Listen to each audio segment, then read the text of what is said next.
إن الحمد لله نحمده ونستعينه ونستغفره ونستهديه ونعوذ بالله من شرور أنفسنا وسيئات أعمالنا من يهده الله فلا مضل له ومن يضلل فلا هادي له ونشهد أن لا إله إلا الله وحده لا شريك له وأن محمدا عبده وحبيبه صلى الله عليه وآله وسلم. Le sujet d'aujourd'hui, Inch'Allah Ta'ala, sera autour de la question du divorce, le divorce en islam. Et donc, comme à chaque fois, on va faire une introduction légère, Inch'Allah, sur cette question, et dans laquelle je vais insister sur certains points que je pense sont des points pertinents et aussi mal compris selon moi. La première question concerne la vision de l'islam sur le divorce. Allah Ta'ala a parlé de divorce d'une manière ou façon détaillée dans 3 sourates. Dans Surat al-Baqarah, Surat al-Mujadala et Surat al-Talaq, qui s'appelle le divorce. Et en lisant les 3 sourates, on va comprendre la perception de l'islam sur le divorce. Qu'est-ce que le divorce, les démarches du divorce, et on va ainsi éliminer beaucoup d'idées erronées concernant le divorce. Allah Ta'ala dans Surat al-Baqarah, vu que c'est la première sourate ou le premier verset dans lequel Allah Ta'ala évoque le divorce. Allah Ta'ala, il nous parle du divorce. Il nous dit at-talaqu marratan fa imsakum bi ma'rufin aw tasrih bi ihsan. Allah Ta'ala dans ce verset-là, dans Surat al-Baqarah, il nous dit que le divorce est permis seulement 2 fois dans le sens, c'est-à-dire on a 2 divorces. Le verset suivant, il dit fa in talaqaha. Et donc le verset suivant, il dit et si il divorce, c'est-à-dire pour la 3e fois. Donc dans le premier verset, il nous dit at-talaqu marratan, on a 2 divorces. Et puis, c'est-à-dire ce sont les divorces réconciliables, si on peut traduire de cette façon. C'est-à-dire dans lesquels on peut reprendre la vie de couple. C'est-à-dire dans lesquels on a toujours l'occasion et la chance de regretter et de revenir. Donc on a 2 divorces réconciliables. Et après le 3e divorce, dans ce divorce-là, en vérité, c'est la fin. Jusqu'à ce que la femme se remarie avec une personne et puis il y a un divorce ou un décès. Dans ce cas-là, si le premier mari souhaite se remarier avec sa femme, il la demande, donc si elle accepte, ils reprennent leur vie. Donc Allah Ta'ala, dans Surat al-Baqarah, nous donne une idée claire que le mariage en islam, on a 3 divorces en islam. 3 fois le divorce, on peut faire. Et la 3e fois, c'est la fois où on n'a pas de chance de regretter. Deuxième chose, deuxième profit dans ce verset. Allah Ta'ala, il nous dit que le divorce est 2 fois.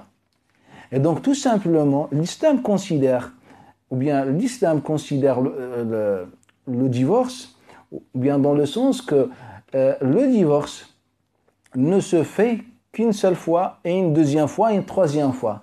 Et donc, l'islam ne prend pas en compte le nombre de fois quand tu prononces le mot divorce. C'est-à-dire, si un homme dit à sa femme, je divorce, ou utilise n'importe quel verbe dans ce sens-là, ou épudier, ou comme vous voulez, il dit 1, 2 ou 3 fois, ou 1 ou 2 jusqu'à, je ne sais pas, 1000 fois. En vérité, selon la vision du Coran al-Karim, cela n'est considéré n'est considéré que comme un divorce réconciliable. Car le Coran al-Karim nous dit que le divorce est permis seulement 2 fois. Un divorce, donc le Coran ne prend pas en compte le nombre de fois où le mari prononce le mot et le verbe divorcer. Cette question nous l'explique mieux Abdullah ibn Abbas. C'est un hadith que rapporte Muslim, ibn Abi Shayba et d'autres d'après Abdullah ibn Tawus, d'après son père, d'après Abdullah ibn Abbas. Bref, c'est notoire d'après Abdullah ibn Abbas. Il nous dit le talaq, le divorce, dans l'époque de Nabi sallallahu alayhi wa alihi wa sallam, le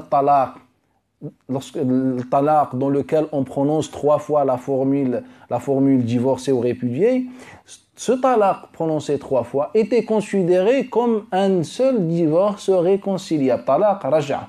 Dans l'époque du prophète sallallahu alayhi wa sallam et l'époque de Abu Bakr as-Siddiq, Et lorsque Omar ibn Khattab a été désigné comme gouverneur, il a fait un discours. قال خطب فقال أيها الناس قد استكثرتم من الطلاق. Oh les gens, vous avez exagéré, ou bien vous exagérez dans le divorce. C'est-à-dire que les gens ont commencé à prononcer pratiquement régulièrement, tout le temps, je divorce 3 fois, je te divorce 3 fois, ou dans ce sens-là. Et donc Omar ibn Khattab, qu'est-ce qu'il a fait, comme il nous raconte Ibn Abbas, vu qu'il était proche de Omar ibn Khattab, il nous dit, il a dans son époque, a considéré le divorce prononcé 3 fois dans la même assise ou bien répété dans la même assise. Donc, dans l'époque de Omar ibn Khattab, dans son époque, l'a considéré comme un divorce, comme le divorce cité dans le Coran al-Karim, c'est-à-dire le divorce 3 fois. Et donc, cette parole de Ibn Abbas et ce témoignage nous donne une idée claire que dans l'époque de Nabi sallallahu alayhi wa sallam, que tu prononces 10 fois ou une fois le mot divorce, cela n'est considéré comme une seule fois, que comme une seule fois. Et que Abu Bakr as-Siddiq a gardé la tradition prophétique et aussi la tradition et la vision coranique jusqu'à l'époque de Omar ibn Khattab. Omar ibn Khattab a fait beaucoup de réformes vu que la société a changé. Et c'est là où souvent j'ai évoqué et parlé des réformes de Omar ibn Khattab dans le programme de l'histoire. On va voir avec beaucoup plus de détails. Donc Omar ibn Khattab, pour résoudre un problème, il a pris cette décision. C'est une décision pour résoudre un problème social. Mais maintenant, la question qui se pose, est-ce qu'on garde toujours la fatwa de Omar et on ne prend pas en compte le Coran et le hadith de Nabi sallallahu alayhi wa sallam, ou bien on dit que Omar ibn Khattab a prononcé une fatwa dans un cadre limité pour résoudre ce problème. Aujourd'hui, le monde a changé, ça fait déjà environ 14 siècles. Il faut qu'on reprenne la sunna et le Coran et la sunna de Nabi sallallahu alayhi wa sallam.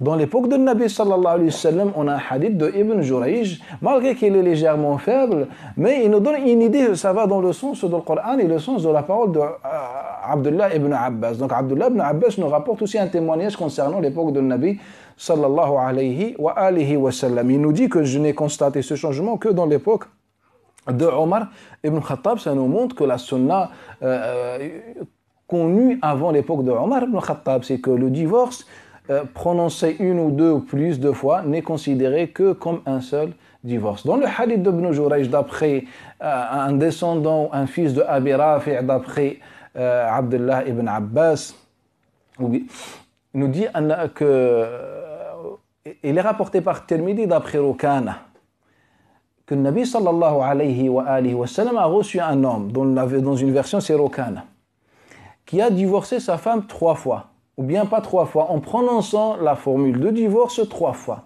فقال له النبي صلى الله عليه وسلم راجعها, c'est-à-dire tu peux retourner chez ta femme. Cela est considéré comme un divorce réconciliable, c'est-à-dire talaq raj'i. فقال يا رسول الله إني طلقتها 3, ô messager d'Allah, j'ai prononcé 3 fois le divorce. فقال النبي صلى الله عليه وسلم إني أعلم, mais je le sais.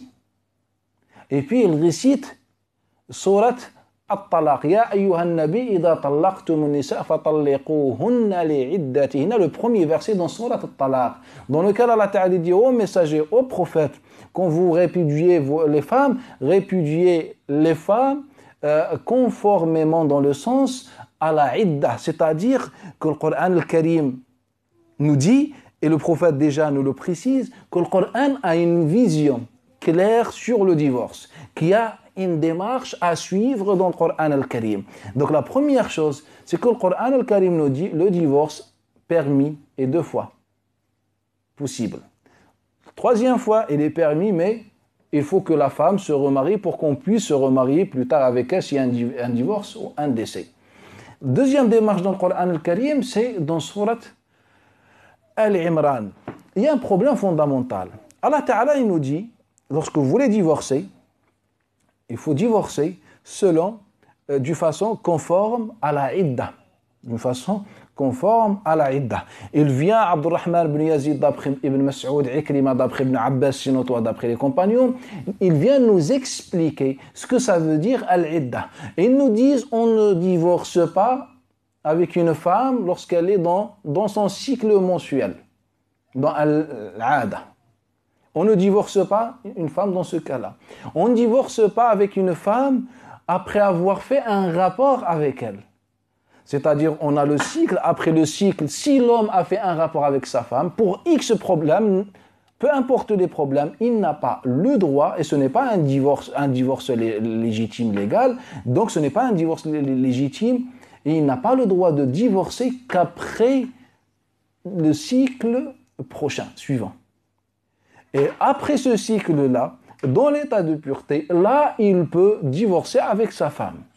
Donc Allah Ta'ala nous dit, voilà l'idda. Il vient le témoignage de l'ensemble des compagnons nous dire la même chose. Et déjà les hadiths de Nabi sallallahu alayhi wa sallam, comme Malik d'après Nafi', d'après Ibn Omar, Malik d'après Ibn Dinar, d'après Ibn Omar, témoigner et dire la même chose, qu'on n'a pas le droit. Sur cette question, il n'y a pas de divergence. Donc il y a une règle à suivre, une démarche à suivre, pour qu'on soit conforme à l'islam. La première chose, on n'a pas le droit de divorcer la femme après avoir fait un rapport.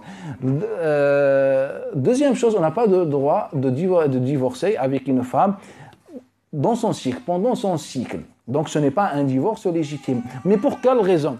Allah Ta'ala, dans le même verset, nous explique la raison pour laquelle Allah Ta'ala a prescrit une démarche ou une idda. Allah Ta'ala nous l'explique. Fala tadri. Allah Ta'ala dit dans le sens, tu ne sais pas. D'ici là, si Allah ne change pas votre situation, ou bien que vous ne changez pas, ou bien Allah Ta'ala ne vous fait pas changer votre avis. Le sens de la parole d'Allah Ta'ala. Donc Allah Ta'ala, qu'est-ce qu'il voulait? Il voulait nous donner une occasion pour réfléchir. C'est-à-dire quand il y a des problèmes qui poussent à un divorce, il ne faut pas prononcer ou bien divorcer dans ce cas-là et pour qu'on regrette plus tard. Allah Ta'ala nous donne une chance. Il nous dit, en vérité, vous ne pouvez pas divorcer qu'après être sûr que votre femme est dans l'état de pureté et qu'il n'y avait pas un rapport, aussi pour s'assurer qu'il n'y a pas un enfant. Car s'il y a un enfant, vous pouvez faire changer d'avis par rapport à cet enfant. Par rapport, peut-être ça va créer encore un amour entre vous. Donc Allah Ta'ala, il nous dit dans le sens, d'une façon indirecte, prenez votre temps, réfléchissez pas, et que le divorce ne se fait pas comme ça, d'une façon précipitée. C'est la première chose. Allah Ta'ala, dans le deuxième verset, dans Surat At-Talaq, pour qu'on comprenne.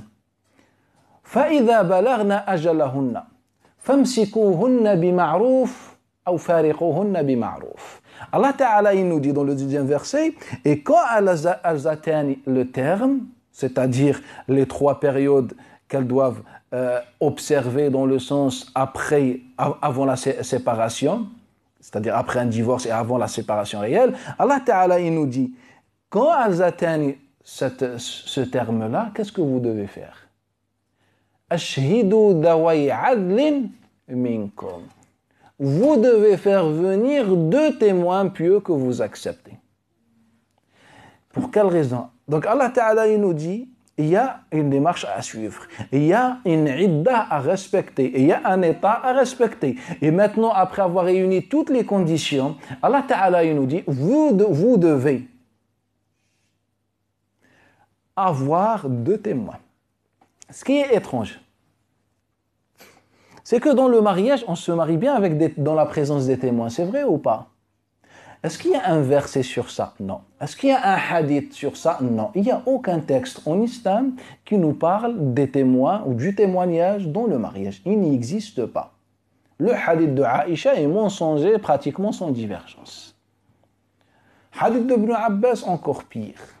Bref, les savants du hadith tous sont d'accord qu'il n'y a pas un hadith dans l'islam qui nous parle du témoignage dans le mariage. Bref, la Ummah est d'accord que le témoignage est recommandé. Pas la Ummah est d'accord, il y avait une divergence entre les salafs. Mais au final, les 4 écoles et les autres, même Zahiri, etc., se sont mis d'accord sur cela. Ça ne pose aucun problème. Le mariage a un statut important en islam, donc il faut qu'on le fasse devant tout le monde, dans la présence des témoins, appelez-les des témoins ou des invités, peu importe. Pas d'une façon discrète. Cela pose aucun problème.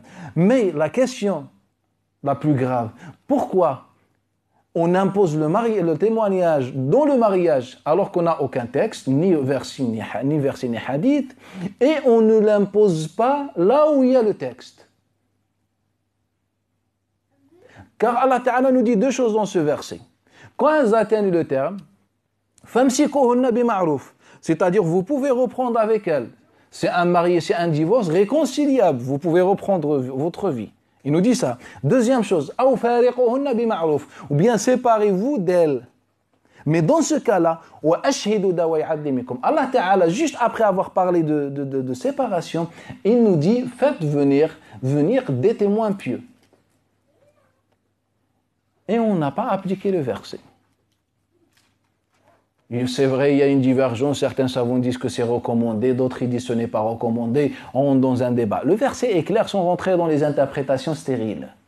Allah Ta'ala nous parle du divorce, et il nous dit après, ashhidu, il nous parle du témoignage. Si Allah Ta'ala avait voulu parler du témoignage dans le mariage, ou sur Raj'a, après la réconciliation, il aurait dit ça clairement lorsqu'il a parlé du mariage. Alors que Allah Ta'ala, il n'a jamais parlé du témoignage en parlant pendant qu'il parlait au sujet de mariage. C'est que lorsqu'il parle de divorce, il parle du témoignage. Donc personne ne vient de nous dire qu'il avait ces interprétations un peu stériles et radicales. Le verset est clair. Allah Ta'ala, il nous dit, il y a une idda à respecter. Pour nous donner du temps, Allah Ta'ala, il nous dit à la fin du verset, peut-être, yuhdithullahu بعد الأمر شيئا أو أمرا بعد ذلك أمرا. Et puis deuxième chose, il nous dit, et quand vous êtes sûr de divorcer, dans ce cas-là, faites venir des témoins. Car ces témoins, ils ne viennent pas que pour témoigner, ils viennent aussi pour dire des choses. Ou bien dans leur présence peut-être on change d'avis. Allah Ta'ala nous donne une deuxième chance pour préserver ce mariage. C'était la deuxième chose. Troisième chose qui est importante aussi.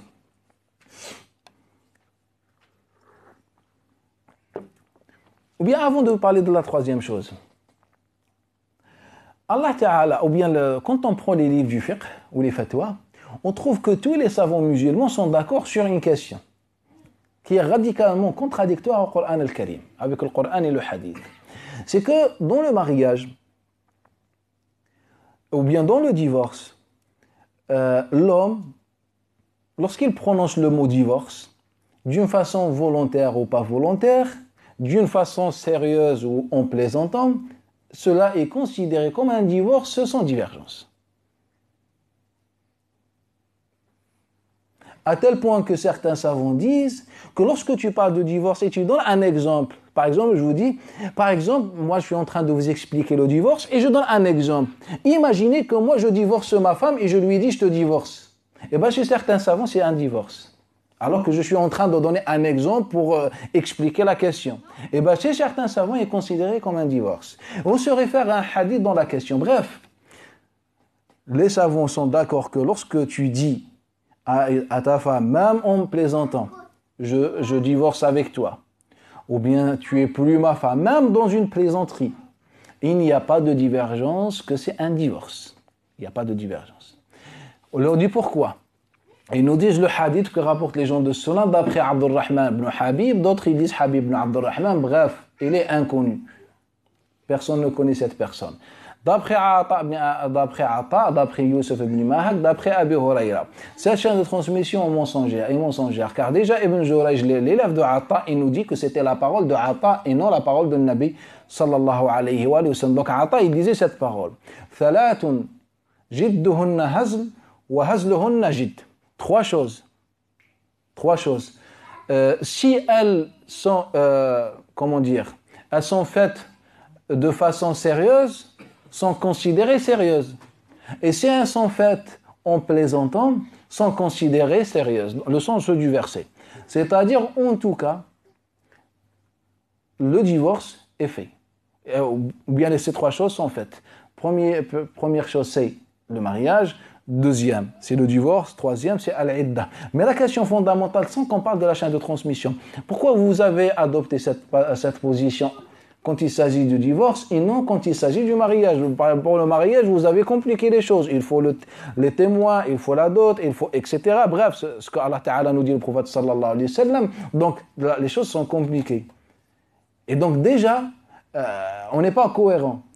Donc, le Nabi sallallahu alayhi wa sallam nous dit les trois sont d'accord. Les trois ont le même statut. Le mariage, le divorce et al-idda.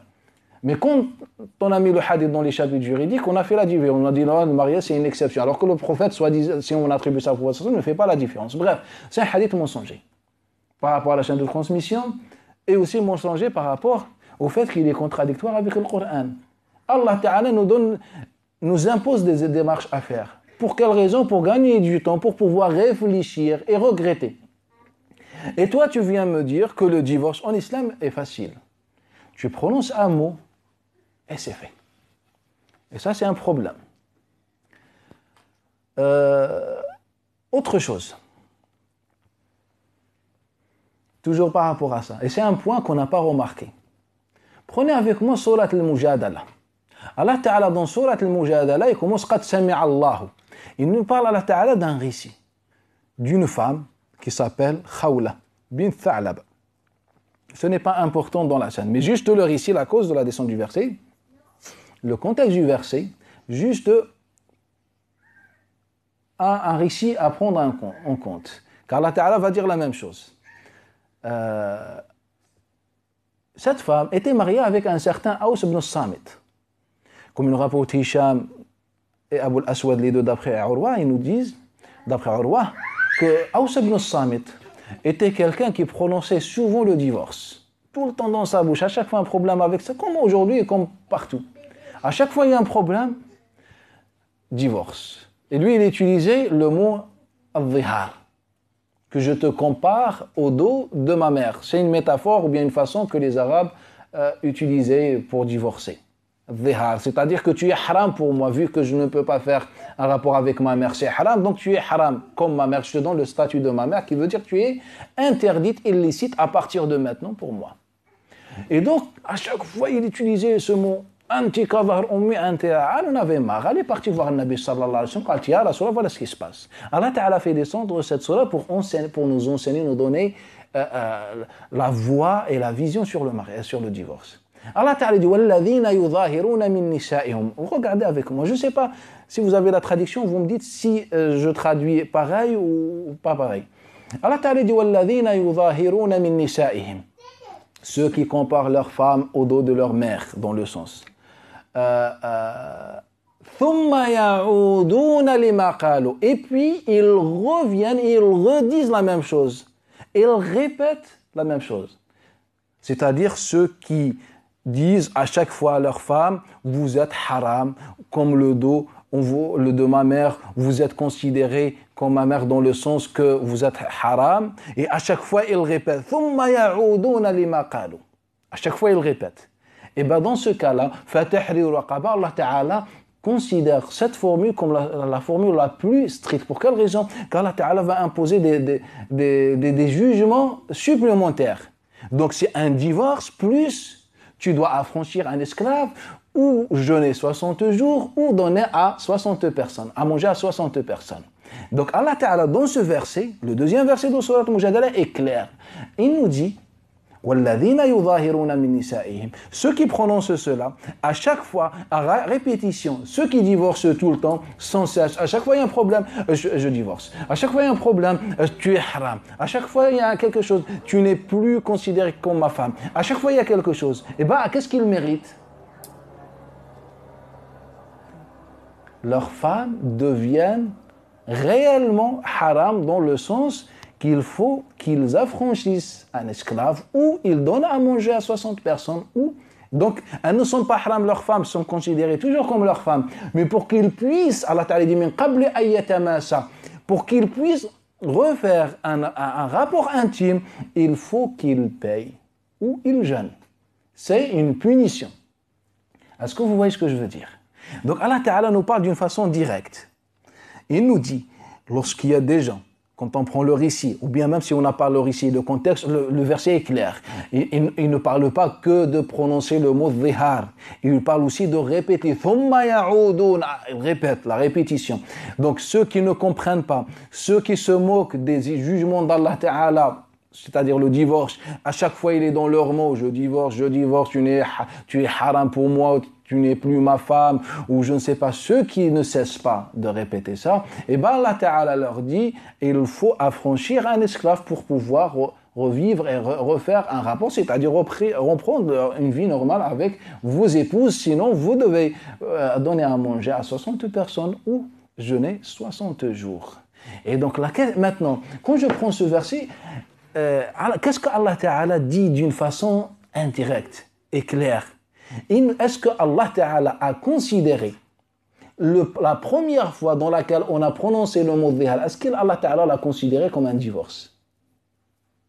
Et puis ils reviennent et ils redisent la même chose. Lisez le verset. Est-ce que le prophète sallallahu alayhi wa sallam a dit à Khawla bin Tha'laba, mais ya Khawla,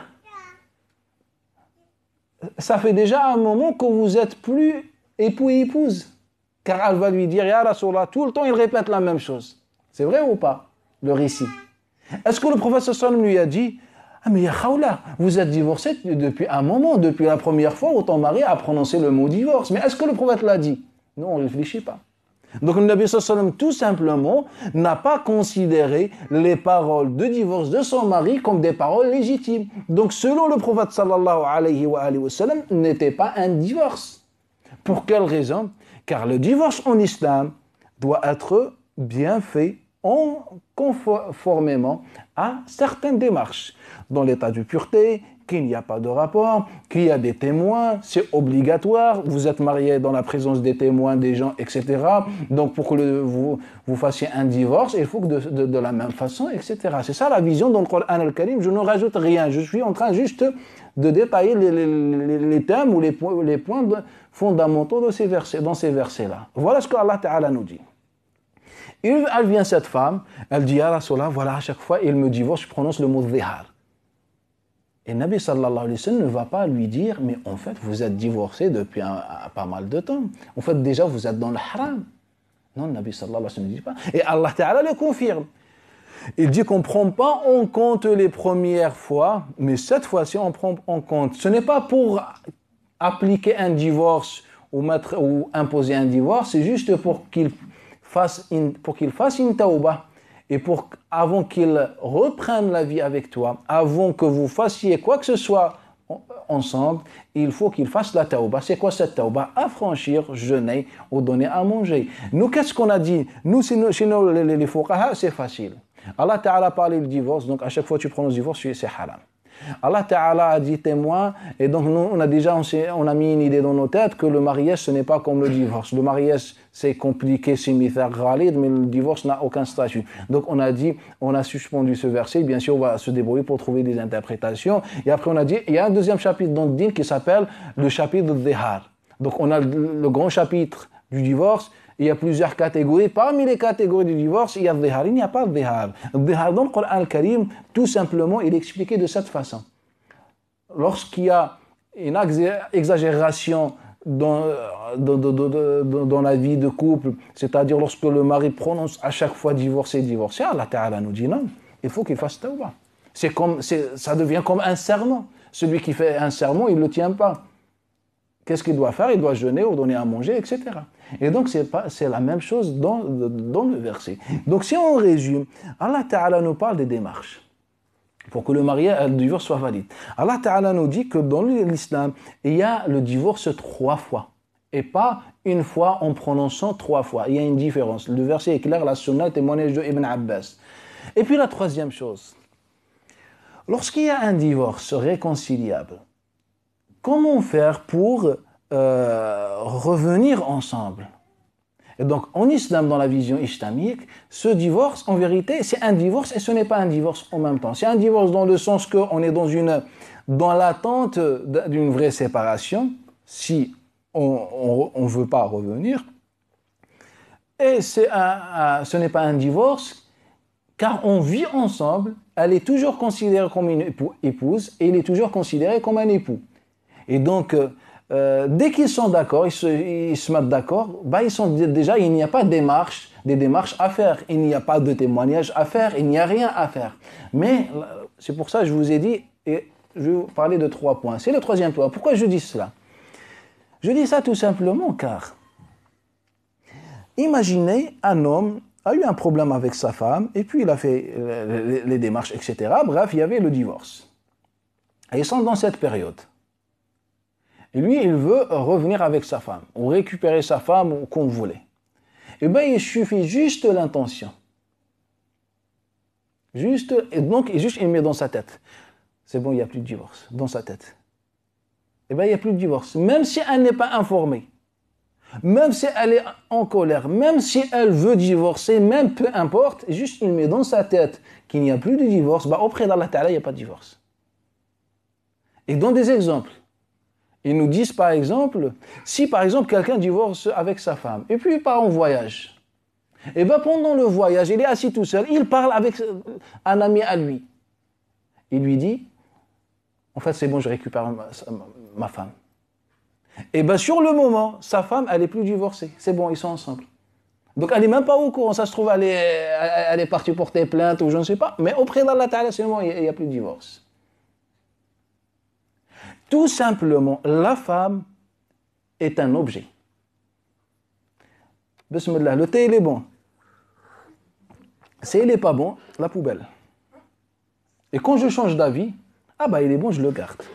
Est-ce que je dois faire consulter le thé? Est-ce que tu acceptes? Non, c'est un objet. Allah l'a créé à ma disposition. Eh bien, la femme, c'est ça, la femme, dans l'islam des hommes. Mais qu'est-ce que Allah Ta'ala a dit? Revenez à Surat Al-Baqarah. والمطلقات يتربصن بأنفسهن ثلاثة قروء ولا يحل لهن أن يكتمن ما خلق الله في أرحامهن. Allah Ta'ala il nous parle de divorce et que les femmes ne doivent pas cacher ce qu'elles ont dans le ventre.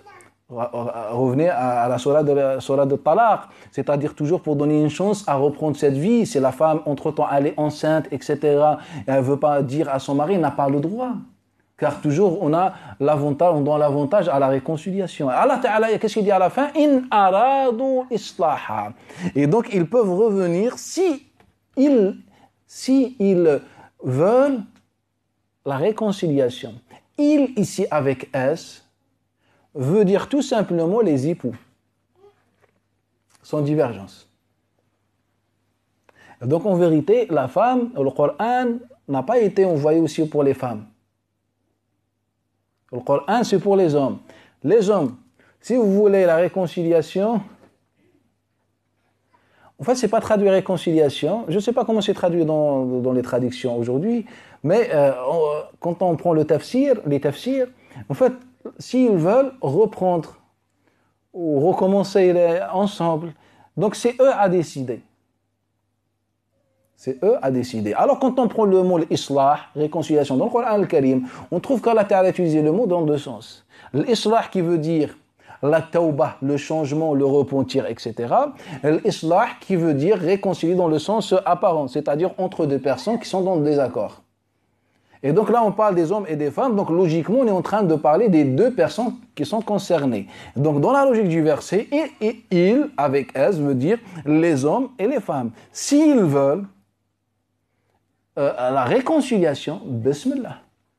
Et nous, qu'est-ce qu'on a dit? On a dit non, c'est les hommes. Et donc, c'était le troisième point que je voulais aborder. Et puis, je vous donne le temps, Inch'Allah, de poser des questions, une intervention. Bien, bismillah.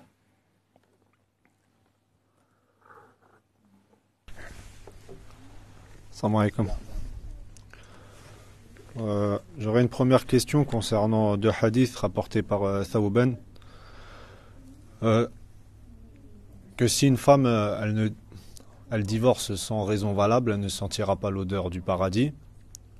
Et l'autre hadith, il dit que ce sont tels les hypocrites.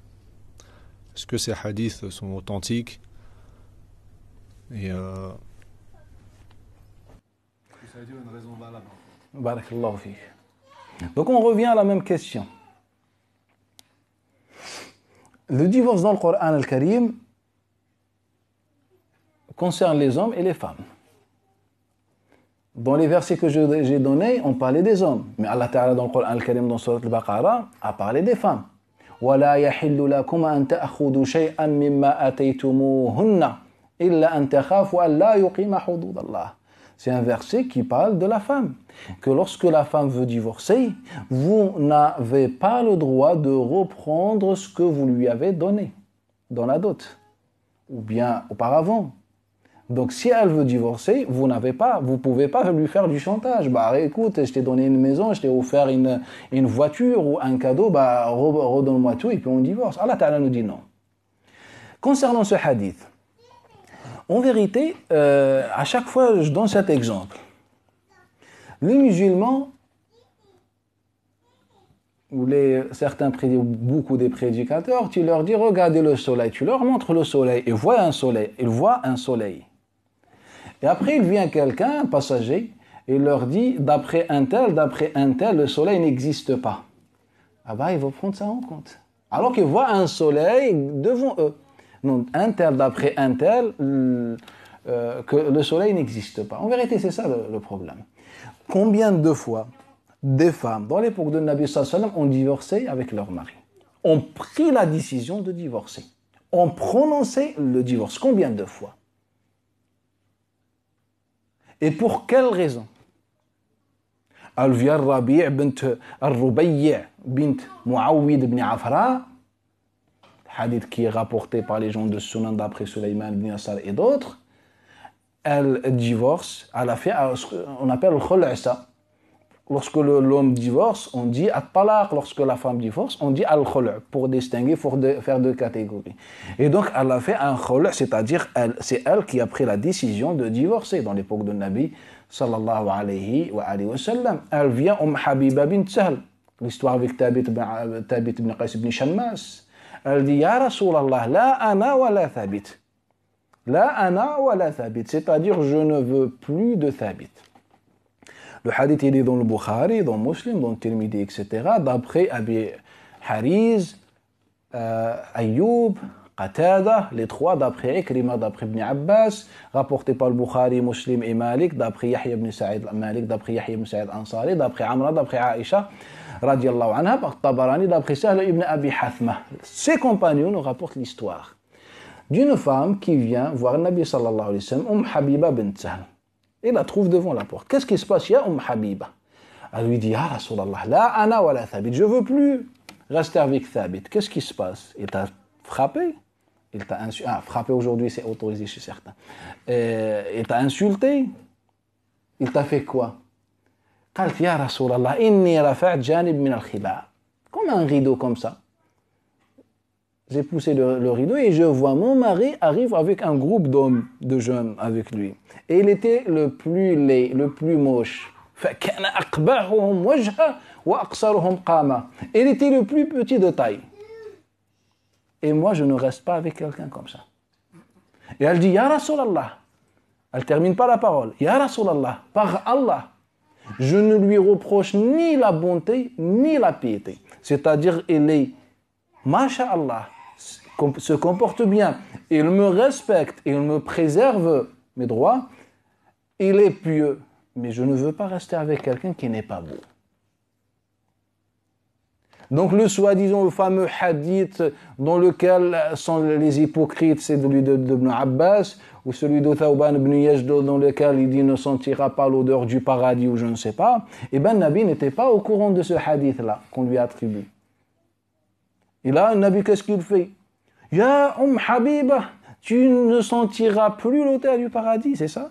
Non. Il dit, Ayn Thabit. Et Thabit vient. Il est où Thabit? Il vient Thabit. Il dit, voilà ce que ta femme dit. Et là, le Nabi sallallahu alayhi wa sallam, il dit, si tu veux, tu lui rends ce qu'il t'a donné, et comme ça, on finit le problème. Qalt ya Rasulallah, je lui donne tout ce qu'il veut. Et je lui rajoute dans une version. S'il veut, encore dans une version. Et la version des gens de Cham, les gens de Cham sont connus comme ça, elle était un peu parfois vulgaire. Elle dit, et je crache sur son visage. Mais c'est mensonger, ça vient des gens de Cham, des transmetteurs de Cham. Bref. Et donc elle dit à Rasulallah, je ne lui reproche ni religion, ni piété, ni rien du tout. S'il veut, il prend tout et je rajoute. Il a dit Nabi sallallahu alayhi wa sallam, rends-lui sa dot et comme ça on termine le problème là. Et puis elle a divorcé. Et une troisième femme qui va divorcer. Mais cette fois-ci, ce n'est même pas pour l'apparence de son mari ou le physique de son mari. C'est pour autre chose. Elle aimait quelqu'un. C'est le hadith de Nafi' d'après Ibn Omar qui est rapporté par Daraqutni et d'autres. Ibn Omar s'est marié avec la fille de Uthman ibn Madroun. Sauf que la fille de Uthman ibn Madroun aimait Mughira ibn Shu'bah. Elle a divorcé et demandé le divorce. Elle a refusé de rester avec Abdullah ibn Omar tout simplement car elle aimait Mughira ibn Shu'bah. Elle aimait Al-Mughira ibn Shu'bah. Maintenant, vous allez vous dire « Ah, mais l'amour avant l'islam, c'est que chez vous que les choses se passent comme ça. » Chez les gens saints, je ne parle pas de vous, mais chez nous, en général, les musulmans. Mais chez les gens saints d'esprit, etc., n'ont pas ce problème-là. Elle aimait Al-Mughira ibn Shu'bah même avant le mariage. Et qu'est-ce qui se passe? Qu'est-ce qui se passe après? C'est un mariage. Comme le prophète sallallahu alayhi wa sallam dit, je n'ai jamais vu comme... solution pour le mariage comme solution pour ceux qui s'aiment, tout simplement. Et donc, elle divorce. Barira aussi divorce, le hadith dans le Bukhari de Ayyub d'après Ikrima, d'après Ibn Abbas, d'après son père Abbas ibn Abd al-Muttalib. Aussi, Mourid, son mari, marchait derrière elle dans les ruelles. Et le Nabi sallallahu dit à Abbas, mais regarde, subhanallah, comment Mourid aime sa femme et comment sa femme le déteste. Elle le détestait. Car lui, il avait gagné, sa liberté. Comme il rapporte Abd al-Razzaq ibn Abi Shayba et d'autres d'après Ibrahim, d'après l'Aswad, d'après Aïcha, il a eu sa liberté avant. Mais lui, il aimait sa femme. Mais entre-temps, elle a eu sa liberté aussi. Et qu'est-ce qu'elle a fait? Elle voulait peut-être se marier avec un autre. Ou je ne sais pas, plus beau, plus riche, ou je ne sais pas pour X raison, et elle a dit, je ne veux plus rester avec toi. Pourquoi le Nabi sallallahu alayhi wa sallam ne lui a pas dit, oh Barira, en fait tu sentiras plus l'odeur du paradis. Non. Le Nabi sallallahu alayhi wa sallam était assis avec l'Abbas ibn Abd al-Muttalib, et tu regardes comment il l'aime et comment elle les déteste. Et donc, elle n'avait aucune raison, c'est juste, elle a gagné sa liberté, maintenant elle a un statut différent, social, maintenant elle espère trouver un mari plus, je ne sais pas, dans une situation plus confortable, ou peu importe, plus beau, ou je ne sais pas, ou pour X raisons. Elle voulait divorcer, c'est son droit. C'est une femme, comme les autres femmes. Le Nabi sallallahu alayhi wa sallam a accepté, et les exemples sont notoires. Et maintenant, on vient me dire, mais il y a le hadith de Thawban ou de Ibn Abbas. Déjà, Ibn Abbas, il est mensonger. C'est un certain Omar ibn Khuzayma a rapporté d'après un Ata, on ne connaît pas qui c'est Ata, est-ce que c'est Ata ibn Yasar ou al-Khurasani ou ibn Abi Rabah ou un Ata, l'autre le Madani ou un autre Ata, il y a beaucoup de Ata. Qui sait? Et cette personne est inconnue, personne ne connaît ce transmetteur, ce soi-disant Omar ibn Khuzayma. Et donc c'est un hadith que ce n'est pas un hadith de Nabi sallallahu alayhi wa sallam, mais l'histoire de Thawban, je pense que j'ai déjà évoqué ce hadith, le hadith de Thawban, dans lequel il nous dit que la femme qui demande le divorce avec son mari sans avoir aucune cause valable ou je ne sais pas, ne sentira pas l'odeur du paradis, c'est un hadith qui est rapporté par les gens de Sunan et qui est mensonger, ce n'est pas une parole prophétique. En fait, c'est une parole de qui? De Thawban, si elle est authentique. Si on se met d'accord que ce Abu Asma al-Rahbi est accepté, c'est quelqu'un de Sham inconnu, bref, on ne rentre pas dans cette histoire. Si on l'accepte, c'est une parole de Thawban ibn Yajdid, un petit compagnon. Ce n'est pas une parole de Nabi sallallahu alayhi wa sallam, car l'ensemble de transmetteurs le rapportent d'après Abi Qilaba, Abi Asma al-Rahbi, d'après Thawban ibn Yajdid en tant que la parole de Thawban. Ce que Khalid al-Hadda rapporte, ce que Ayyub ibn Abi Tamim as-Sakhtiyani rapporte. Un ou deux transmetteurs le rapportent en tant qu'une parole de Nabi sallallahu alayhi wa sallam. Et donc, même si on suppose qu'il est attribué au prophète sallallahu alayhi wa sallam, Abu Asma n'est pas fiable. Même si on suppose que Abu Asma est fiable, de toute façon, les transmetteurs le rapportent en tant qu'une parole de Thawban et ce n'est pas une parole de Nabi sallallahu alayhi wa sallam. Et je ne vais pas croire à l'histoire de l'inexistence du soleil juste en me basant sur un récit. Et je laisse ce que je vois avec mes yeux dans la vie de Nabi sallallahu alayhi wa sallam, c'est notoire. La femme peut demander le divorce, peut faire le divorce comme le mari dans la présence des témoins ou un imam ou quelqu'un qu'on respecte ou je ne sais pas, vu qu'on s'est marié devant tout le monde, on fait le divorce aussi devant minimum de monde, une ou deux personnes, et on fait le divorce tout simplement, c'est notoire dans l'époque de Nabi sallallahu alayhi wa sallam. Le prophète, dans tous ces exemples, on n'a jamais vu que le prophète sallallahu alayhi wa sallam a imposé des conditions ou je ne sais pas. les femmes divorcées dans la présence de Nabi sallallahu alayhi wa sallam, présence de leur, je ne sais pas, ou quelqu'un, ou des autres personnes, tout simplement. C'est notoire. J'avais une autre question. Comment comprendre le verset où Allah subhanahu wa ta'ala il dit at-talaq marratan, alors que juste avant vous avez dit que le divorce, ce que j'ai compris, yani, c'est 3 fois. Non, Allah ta'ala il dit talaq marratan. Il parle d'un talaq particulier. Il nous dit at-talaq marratan fa imsakun bi ma'ruf aw tasrih bi ihsan. Dans ces 2 talaq, on a 2 choix, 2 options. Soit imsak bi ma'ruf, on reste avec nos épouses, de façon convenable, soit la séparation de façon convenable. Fa in talaqaha, et s'il y a un 3e talaq, là il y a un autre statut dans le verset suivant. Donc Allah Ta'ala voulait nous expliquer les démarches après chaque talaq. Donc pour les 2 premiers talaq, donc on a 2 options, 2 choix. Soit on retient, on reste ensemble, soit on se sépare. Et pour le 3e, il faut qu'elle se marie pour qu'on puisse... Et juste pour terminer, au niveau de al-dhihar, c'est à partir de quand qu'on commence à dire que la punition doit être effective? Donc, là, on a 2 choses à dire. La première chose, ce que les fuqaha ont compris. Les fuqaha ont compris tout simplement que lorsque le mari prononce le mot dhihar la première fois dans sa vie, le dhihar est appliqué. Donc, ils ont dit par rapport au mot. Et après, ils ont traduit ce verset en disant franchement, ça n'a aucun sens. Allah Ta'ala est clair, il dit je ne sais pas comment tu peux interpréter le verset. Surtout qu'on a un récit. Et la deuxième solution, ce que les fuqaha n'ont pas abordé, c'est la question de cette femme-là, qui avait plusieurs dhihar avant. Maintenant, à partir de quel moment? C'est pour ça, moi, personnellement, j'ai parlé plusieurs reprises sur cette question. Moi, j'aimerais bien que les shuyukh, ulama ou prédicateurs, prêcheurs, comme vous voulez, se réunissent et commencent à réfléchir, à penser à la Ummah et de traiter ce genre de questions. Omar ibn Khattab, il est venu, il a constaté que les gens exagèrent dans le divorce, il leur a dit, arrêtez, maintenant, celui qui prononce 3 fois, il est considéré comme 3 fois, pour leur faire peur, car ça faisait peur dans son époque. Aujourd'hui, les gens s'en fichent. Aujourd'hui, maintenant, il faut qu'on revienne, on réétudie le Coran et la hadith de Nabi sallallahu alayhi wa sallam.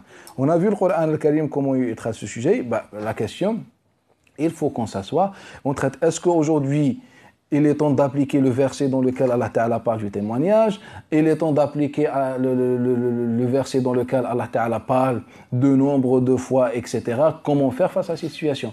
Moi, dans ce cas-là, je ne peux pas répondre. Il faut vraiment que les gens se mettent d'accord et qu'ils réfléchissent et qu'on pense vraiment à faire les choses d'une façon mature un petit peu.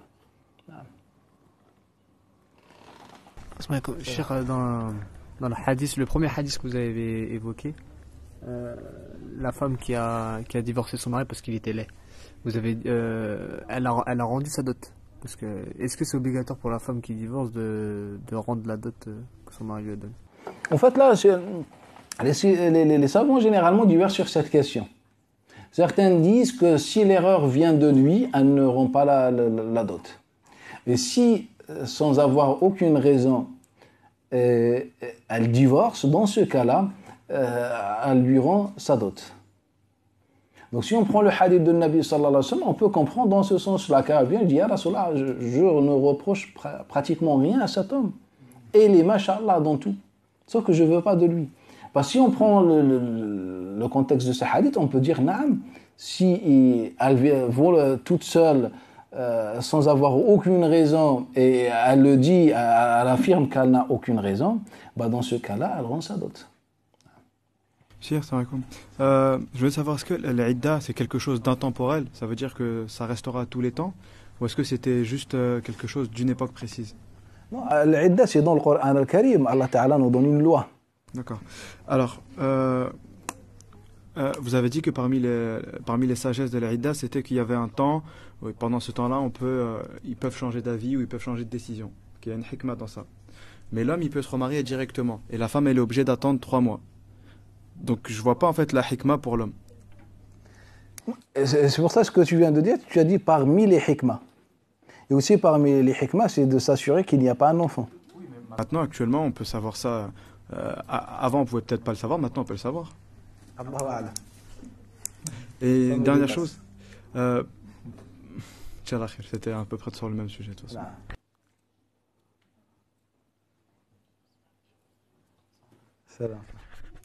En fait, la question que je voulais poser, c'est par rapport au divorce. Est-ce que vraiment on peut distinguer la piété des gens et le fait le nombre de divorces? C'est-à-dire, est-ce que un homme, une femme qui a beaucoup divorcé, ça met en cause sa piété forcément ou non?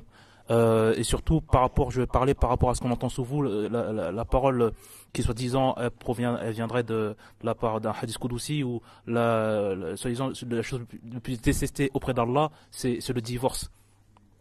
Et donc voilà, c'était mes questions en fait. Concernant la piété, il y a un hadith. Ce qui est authentique, pas trop, c'est un hadith de Abi Ishaq al-Sabi'i d'après Abi Bourda, d'après Abi Moussa al-Ash'ari. Mais généralement, les savants le rapportent d'après Abi Ishaq, d'après Abi Bourda, sans mentionner le compagnon, c'est-à-dire ce qu'on appelle mursal. Dans lequel Nabi sallallahu alayhi wa sallam, on lui attribue, ou bien on attribue au prophète sallallahu alayhi wa sallam une parole. Ou bien un récit, un homme qui a divorcé une fois et puis il a divorcé plusieurs fois. Et là, Nabi sallallahu alayhi wa sallam s'est énervé, il dit, dans le sens qu'il ne suffit pas, ou bien que les gens ne craignent pas Allah Ta'ala de divorcer plusieurs fois dans ce sens-là. Donc ça nous montre que le divorce plusieurs excessif comme ça, exagéré à chaque fois, il y a un divorce, etc. C'est un peu...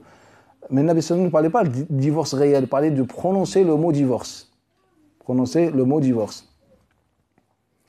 Et dans une autre version, il nous dit, en fait, il nous parle d'un homme, mais de toute façon, le hadith n'est pas trop authentique. Il nous parle d'un homme qui s'est marié, après il a divorcé, après il s'est remarié et il divorce, après il s'est remarié et il divorce, plusieurs fois. Et là, Nabi sallallahu alayhi wa sallam s'est énervé, il a dit cette parole. Donc généralement, on a deux versions dans ce contexte. Concernant le hadith, je ne sais pas comment tu as trouvé que c'est un hadith Qudusi, le hadith Abrad al-Halal, la chose la plus détestée ou bien le licite le plus détesté Allah Ta'ala, c'est le divorce. Ce n'est pas un hadith Qudusi. En fait, ce n'est même...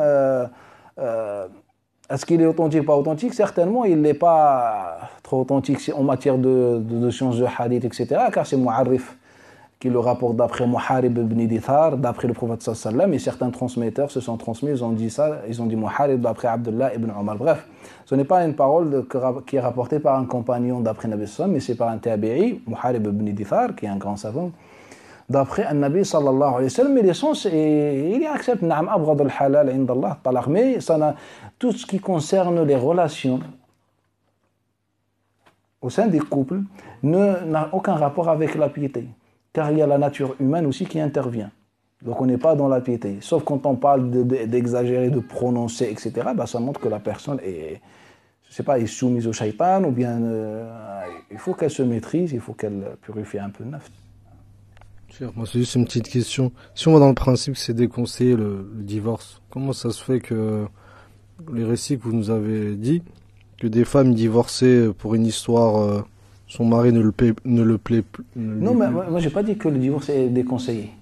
Car si je parlais du hadith qui utilise le mot licite. Donc, il est déjà licite. Le divorce, en vérité, c'est une solution parfois. Donc, je ne peux pas dire que le divorce est recommandé ou le divorce est autorisé ou est interdit. En fait, ça dépend. Par exemple, si on prend le hadith que rapporte le Harith dans Zawa'id d'après Abi Salama ibn Abdurrahman, il nous dit, Nabi sallallahu alayhi wa sallam, parmi les fawahish que le Coran al-Karim, dans le sens que le Coran al-Karim n'a pas évoqué, c'est attendre que la femme porte nos enfants et qu'elle vieillisse et puis on la divorce. Il dit c'est parmi les grands péchés, les péchés majeurs. C'est-à-dire tu vis avec ta femme, elle porte tes enfants, elle vieillit et puis qu'est-ce que tu fais? Tu vas te remarier avec une jeune fille. Il nous dit c'est un grand péché. Il appelle une fahisha, une perversité, wal'iyadu billah. Donc après, ça dépend. Si quelqu'un a divorcé avec sa femme car ils étaient dans l'échec, ils ont essayé toutes les solutions, mais jamais ça n'a rien donné, bah dans ce cas-là, le divorce est une solution. Oui, mais si par exemple un homme il se comporte bien avec sa femme, et l'homme il rentre chez lui, sa femme lui dit voilà, je veux divorcer. Mais après, il y a une question. C'est quand même pas bien C'est ça. la nature. Non. Si la femme n'aime pas son mari, ou n'aime plus son mari, ou je ne sais pas, par exemple, sans raison, certainement, il y a des raisons personnelles. On suppose, dans le cas de Habiba, elle avait, car dans une version, elle disait je crains Allah Ta'ala, j'ai peur de lui faire du mal, dans une version. Donc, au lieu qu'elle fasse du mal à son mari, elle préfère divorcer, s'éloigner de lui. Juste un truc. En fait, je veux savoir, est-ce que c'est bien fondé d'être soucieux pour la communauté, et il y a quelqu'un qui est soucieux pour la communauté à cause du grand nombre de divorces? C'est-à-dire des divorces directement, les gens sont séparés, ils sont séparés. Quelqu'un qui voit ça et qui, comme les Français souvent ils disent que c'est un grand souci, qu'il y a beaucoup de divorces, un mariage sur deux. Est-ce que quelqu'un dans la communauté les musulmans qui dit certainement. Ouais. C'est un échec. C'est un échec social, le divorce. Parfois c'est une solution, mais quand on parle des statistiques, le nombre de divorces, c'est catastrophique aujourd'hui. Quand on fait des comparaisons entre les statistiques, je parle des pays arabes d'où je viens, les statistiques entre les années 80 et les débuts des années 2000, c'est comme la nuit et le jour.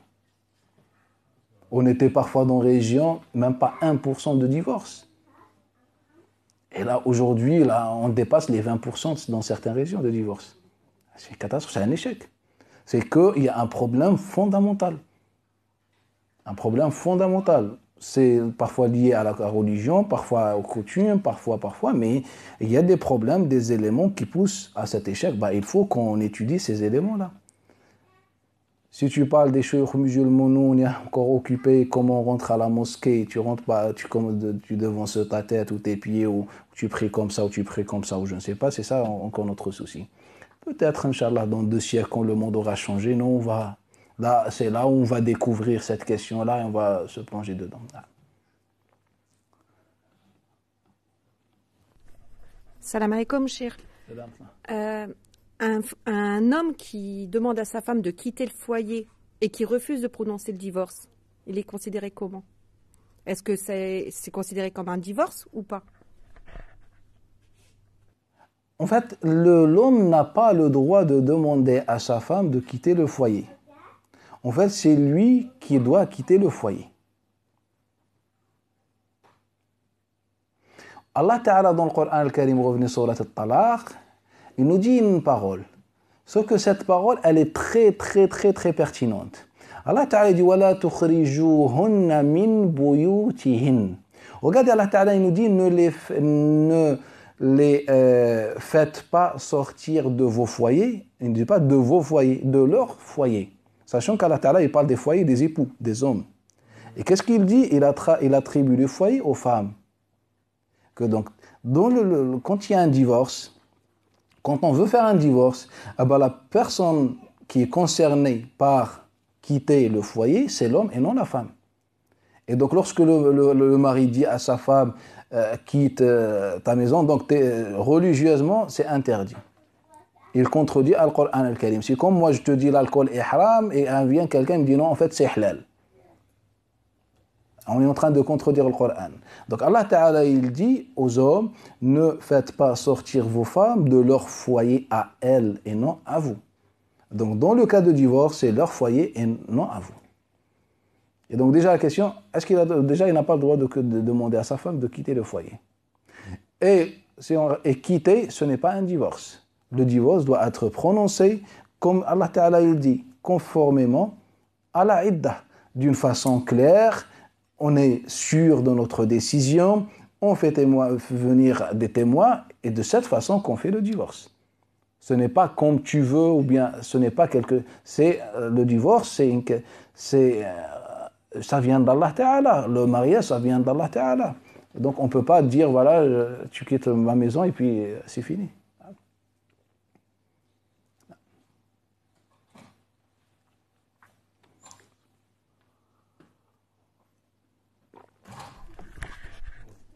Moi, c'était pour revenir sur par rapport à ce que la sœur elle disait tout à l'heure. C'est parce qu'une fois, il me semble que je me rappelle plus c'est qui l'a rapporté, mais vous savez le hadith de, je crois que c'est Fatima bint Qais qui est sortie de chez elle et qu'elle allait voir le prophète sallallahu alayhi wa sallam qui après quand c'est le hadith qui traitait justement du voile.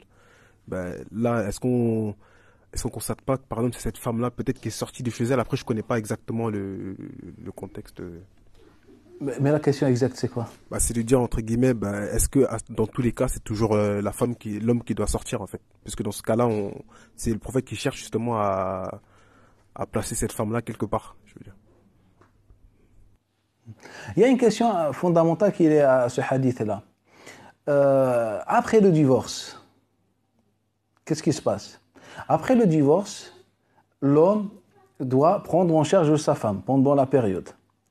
Et c'est elle qui doit garder le foyer ou bien rester dans le foyer.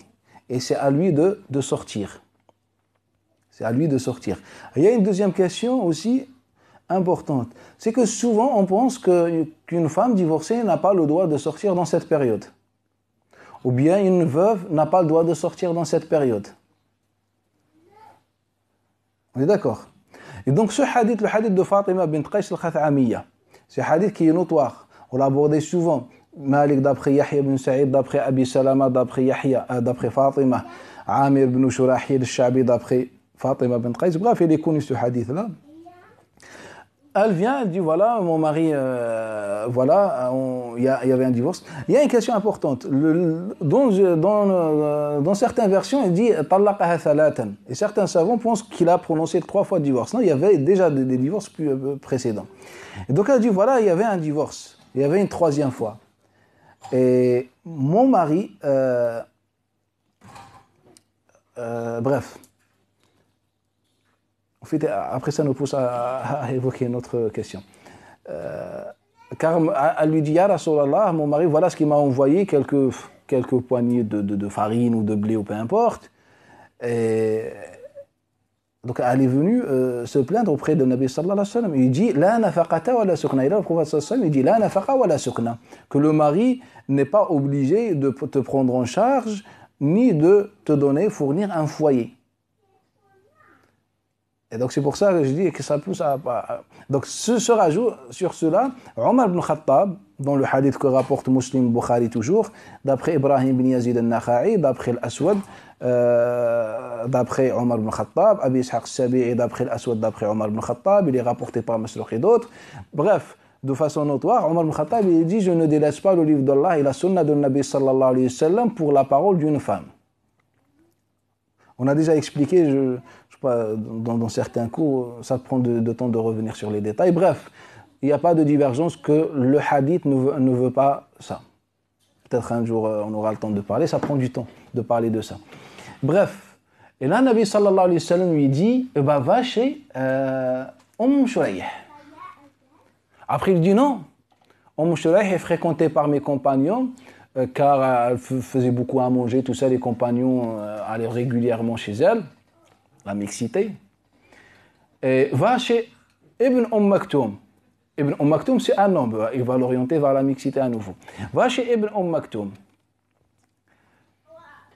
Et donc, Nabi sallallahu alayhi wa sallam a permis, a accepté que cette femme sorte de chez elle et qu'elle aille vivre chez Ibn Maktoum. Des hadiths notoires dans ce sens-là. Par exemple, Muslim le rapporte d'après Ibn Jurayj, d'après Abi Zubayr Muhammad ibn Makki, d'après Jabir ibn Abdullah, que sa tante, après son divorce, elle est sortie pour récolter les dattes. Un homme lui a dit, tu n'as pas le droit de sortir de chez toi, car elle était dans la période de divorce. فأتت إلى النبي صلى الله عليه وسلم elle est partie voir le Nabi صلى الله عليه وسلم فقال لها بل جدي قال بل اخرجي وجدي il a dit au contraire sors de chez toi et va travailler, va récolter palmiers. La femme n'a pas le droit de travailler. C'était mixte, hein, des palmiers, des champs, il y a des hommes, etc. C'est pas grave. Donc le Nabi oriente à nouveau vers la mixité. Et donc le Nabi sallallahu alayhi wa sallam lui donne l'autorisation de sortir de chez elle. Et aussi le même statut pour la femme veuve. La veuve aussi, elle peut sortir de chez elle. Lorsque Talha ibn Ubaydillah a trouvé la mort, il était marié avec qui? Avec Kulthum. Était la sœur de qui? de Aïcha. Ah ben, elle est partie, quelques jours plus tard, elle est partie avec Aïcha faire le pèlerinage. Faire le pèlerinage, donc voyager, la femme, son mahram, bah, elles sont parties. Faire le pèlerinage, comme il le rapporte l'imam Abd al-Razzaq, d'après Mansour, d'après al-Hakam ibn Utayba. Ali ibn Abi Talib, après la mort de Omar ibn Khattab, est parti récupérer sa fille, Kulthum, elle était veuve, pour chez lui. Donc il n'était pas à Médine, ou bien elle était à Médine, mais lui il était dans la région de Koufa. Donc elle est sortie. On pose la question à Abdullah ibn Mas'ud, il dit bien sûr qu'elles peuvent sortir.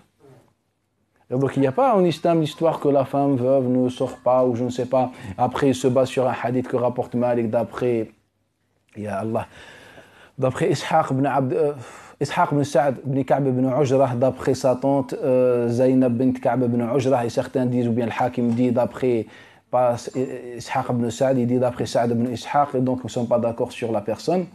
C'est pour ça que de nombreux autres savants le considèrent comme inconnu. Bref, d'après Zayd, qui est une femme inconnue, personne n'a rapporté d'après elle que son neveu Ishaq ibn Sa'd ou Sa'd ibn Ishaq, on ne sait pas qui c'est, et qui attribue une parole à Al-Furay'a. Al-Furay'a, c'était la sœur de Abi Sa'id al-Khudri. Elle dit qu'après la mort de mon mari, j'étais voir le Nabi sallallahu alayhi wa sallam. Je dis, est-ce que je peux retourner à la tribu de Bani Khudra, dans ma tribu, tout ça. Et là, le Nabi sallallahu alayhi wa sallam lui a dit non, jusqu'à ce que tu termines les 4 mois et 10 jours. Non, c'est un hadith qui est faible, qui est contradictoire avec ce que les compagnons pratiquaient. Donc les compagnons n'étaient pas au courant de ce fameux hadith, qui est déjà faible à cause de sa chaîne de transmission.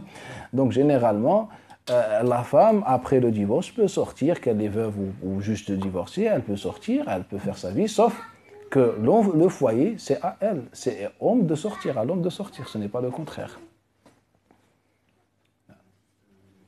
Il y a une question importante, barakallahu fik, juste pardon-moi, il y a une question très très très importante. En vérité, wallah, ça me fait mal au cœur, dans le sujet. Qu'est-ce qu'Allah Ta'ala dit dans Surat Al-Baqarah? وَالَّذِينَ يَتَوَفَّوْنَ مِنْكُمْ وَيَذَرُونَ أَزْوَاجًا يَتَرَبَّصْنَ بِأَنفُسِهِنَّ 4 أشهر و10. Que quand il y a un décès, tout ça, Allah Ta'ala dit aux épouses, aux femmes, aux veuves, de rester, d'observer 4 mois et 10 jours.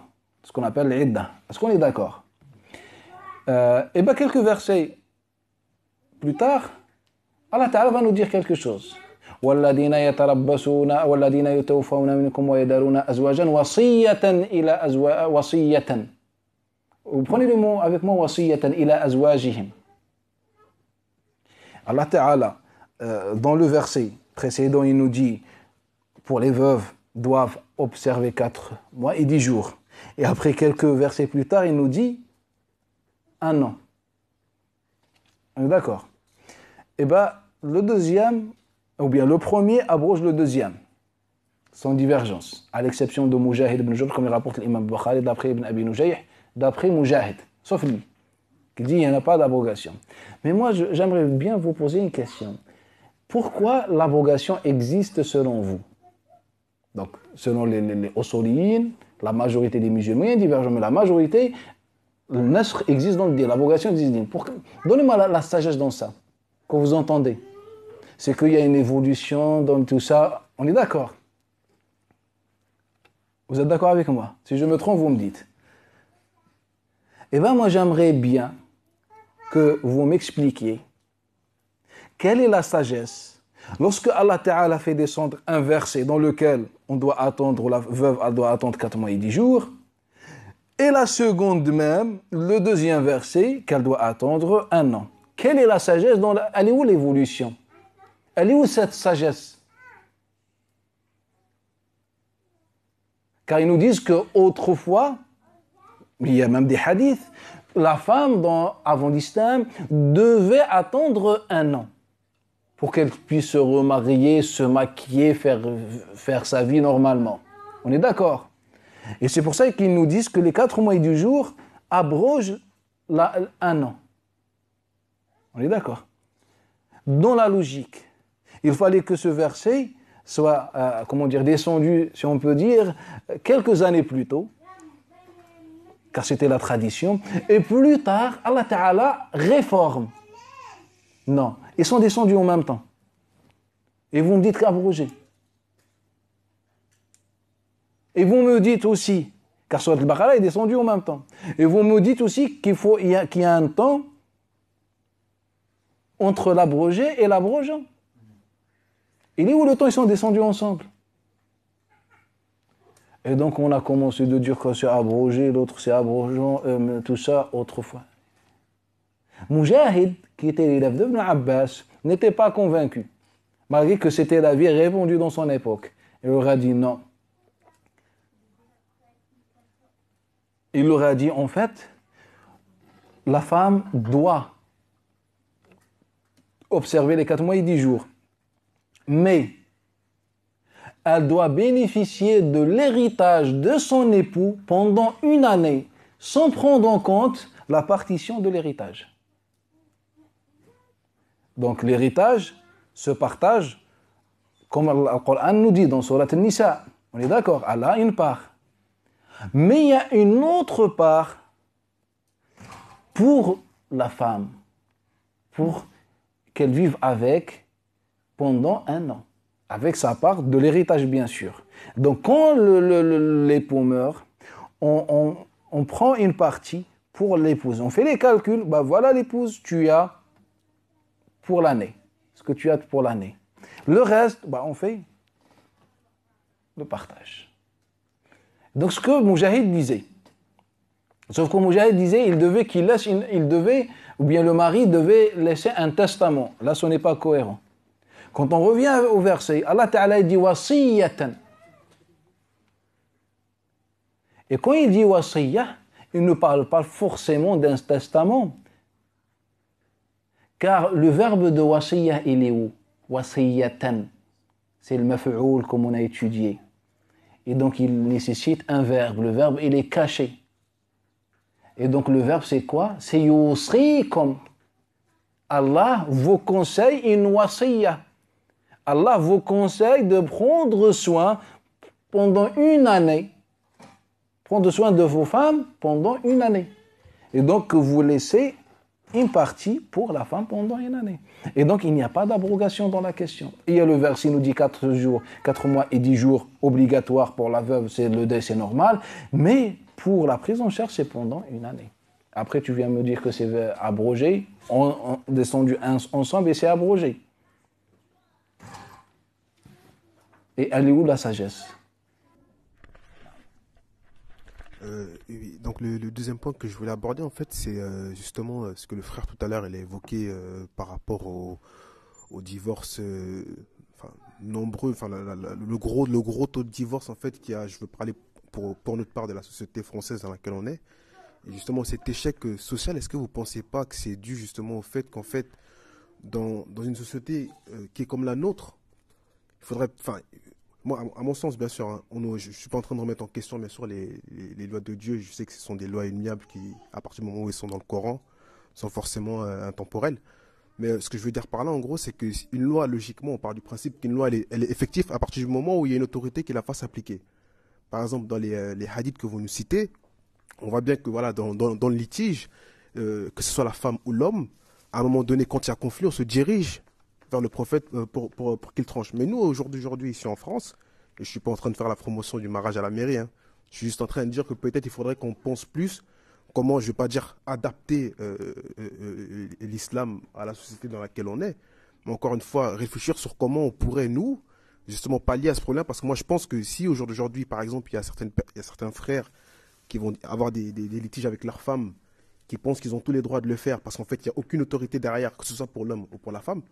Par exemple, il y a une femme qui va se marier avec un homme, elle va aller chez lui, par exemple, et puis à un moment donné, ils vont vivre ensemble. Quand il y aura le divorce, je sais que par exemple, que dans la loi française, elle a tous les droits. Entre guillemets, on va dire, la loi avantage plus la femme que l'homme à ce niveau-là. Donc, elle aura le droit de jouer de se jouer de lui comme elle le veut. Comme un homme aussi, derrière, va se marier avec une femme, et puis il va faire ses affaires avec elle, et puis il va la jeter dehors. Parce qu'il sait aussi que la loi, si elle n'est pas déclarée chez lui, par exemple, l'autorise à faire ce qu'il veut. Donc, est-ce que nous, par exemple, aujourd'hui, comment on pourrait, si je peux dire, pour moi, c'est la cause hein, de ces divorces. Parce que si on se marie à la mairie, par exemple, qu'on a un contrat, qu'on est, je dis ça, moi-même, personnellement, je ne suis pas forcément marié à la mairie, hein, mais vraiment, c'est le point quand même que je défends. Si on est marié à la mairie, qu'on a un contrat qui nous lie, Déjà, pour divorcer, c'est toute une paperasse. Ensuite, quand la femme veut réclamer ses droits, c'est ce qui se passait à l'époque du prophète sallallahu alayhi wa sallam, on se dirige vers l'autorité qui, à ce moment-là, est la loi, sachant chacun est en fonction de la loi. Si chacun, en fonction de la loi, est dans son bon droit, est-ce que vous ne pensez pas qu'aujourd'hui, nous, musulmans, on doit réfléchir justement sur comment faire en sorte que chacun puisse avoir ses droits de manière factive, quoi. Wallahi, j'ai deux choses à dire. La première chose, comme je disais tout à l'heure, les chouyours sont un peu occupés aujourd'hui. Il y a des sujets un peu fondamentaux à traiter. Comment prier, la barbe, c'est obligatoire ou pas, le qamis, le siwak, combien de siwak tu dois avoir pour prier. Quand tu rentres aux toilettes, il faut couvrir la tête. Et donc c'est ça. Donc les chouyours aujourd'hui sont occupés. Ils sont en train d'étudier des sujets fondamentaux. Et donc c'est ça. Quand une chose touche les musulmans, en vérité, on s'en fiche. Moi, je parle à mon niveau, en tant que, soi-disant, un prédicateur ou un prêcheur, comme ils disent, ou je ne sais pas. Et bien, la réalité des choses, c'est qu'on ne se sent pas concerné. Nous, on profite de certaines occasions pour se faire un titre et pour réaliser certains objectifs. Quand il vient Ramadan, tout le monde est concerné, etc. On va dire aux gens, il faut se référer au calcul. Je voulais dire eschatologique pour mélanger les choses. Et donc, on va trouver une chose qui touche les musulmans pour se faire un titre, un nom. Quand il y a des attentats, tout ça, on court à la télévision pour dire, voilà, nous, on parle au nom des musulmans, etc. Mais en quel moment on a pensé aux musulmans? Jusqu'à aujourd'hui, les musulmans, ils veulent vers l'Eid pour sacrifier la bête et ils font un grand djihad. Donc, qui pense à ces musulmans-là? Juste un exemple tout bête. Aujourd'hui, on est touché par ce phénomène-là, le divorce. Qui pense aux musulmans? Là, notre objectif, voilà, il y a des gens qui cherchent un nom, qui cherchent un pouvoir, etc. Ils sont présents lorsque la question nécessite une présence pour réaliser leurs objectifs. Donc, c'est ça la question. Moi, maintenant, ce que je propose une proposition tout simple. Que les prédicateurs ou les chouyours ou je ne sais pas, avec toutes leurs tendances, qu'ils soient sunnites ou chiites ou salafistes ou soufis ou peu importe, ou tablir ou pas tablir ou ash'ari ou maturidi, tous se réunissent au moins pour traiter les sujets fondamentaux qui touchent la Ummah. Ne parle ni la croyance, ni Allah s'est établi ou pas s'est établi. Si Allah il descend pas, ça concerne personne. Il traite les sujets qui touchent la Ummah, la société, le côté social de la Ummah. Car on a besoin aujourd'hui. Le lendemain, on a les élections par exemple. Vous connaissez ma position par rapport à ça. Mais plusieurs fois, j'ai parlé avec des frères, tout ça. Pourquoi on est incapable de s'asseoir, de réfléchir et de donner l'alternative ou de faire, ou de dire pour ou contre, peu importe. Mais il faut qu'on s'assoie, il faut qu'on parle. Pourquoi on ne fait pas? Il y a aujourd'hui des menaces, etc. Pourquoi on ne s'assoit pas et on parle, etc. Là, il y a des gens qui disent voter c'est haram. D'autres qui disent voter, c'est comme tu veux. D'autres, ils ne sont pas préoccupés par ça, ils sont dans leur dhikr ou dans leur l'effort de l'Ummah, etc. Ou d'autres. Chacun a une vision des choses. Et puis d'autres, ils disent que c'est obligatoire. Mais personne ne s'est pris la tête pour penser aux musulmans. Maintenant, que faire? Maintenant, il faut qu'on fasse les choses. Toi, tu dis, ce n'est pas obligatoire, ou c'est haram, ou tout ça. Tu as dit c'est haram, quelle est l'alternative? Tu as dit obligatoire, qu'est-ce que tu as fait pour partager ça avec plus de monde, par exemple? Toi, avec ton dhikr, tu vas aider la Ummah. Et donc, c'est ça le problème. Donc, je pense que c'est ça la priorité. Donc, on a une question de divorce. Maintenant, j'ai un problème avec mon épouse. Que faire? Je vais voir qui? Je vais voir l'imam du quartier, de la mosquée du quartier. 99% des imams ne savent même pas faire les ablutions. Je dis avec connaissance. On dit que la façon des ablutions, déjà, est-ce qu'elle est fondamentale dans le dîn ou pas? C'est juste une façon de parler. Donc déjà, pour parler, résoudre un problème, il faut que la personne soit, ou l'imam, soit au courant, conscient, avoir une vision, etc., connaître un peu la psychologie des gens, le contexte, etc., pour qu'il puisse se prononcer dessus. Non. Donc c'est un problème. Pour revenir au sujet, je pense que la solution aujourd'hui, c'est de s'asseoir et de traiter des sujets. Avec qui? Avec qui? Maintenant, moi c'est pour ça à chaque fois je vous dis, la solution vient de vous et pas chez ces chouyours-là. Moi, j'en fais partie. La solution vient de vous. C'est pour ça à chaque fois je vous dis, soyez exigeants. Soyez exigeants et faites les choses vous-même. Pourquoi vous attendez? Pourquoi vous ne travaillez pas pour cet objectif, etc. Je ne sais pas, vous avez peut-être certainement des idées plus que moi, c'est à vous. Il ne faut pas attendre les chouyours. Les frères musulmans, ils sont là pour avoir le pouvoir. Les salafistes, ils sont là pour représenter l'Arabie Saoudite et leur dôme. Chacun est libre.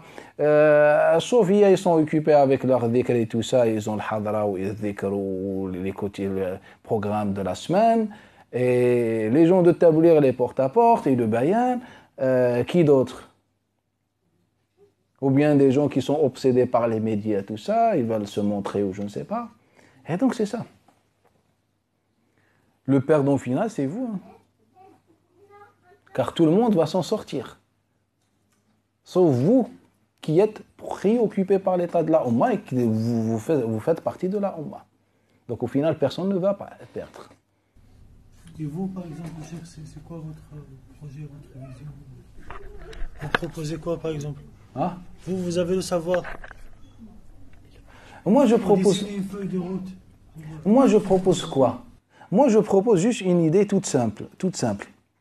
Que les chouyours musulmans, avec toutes leurs tendances, peu importe, se réunissent uniquement pour parler sur les sujets qui concernent la Ummah.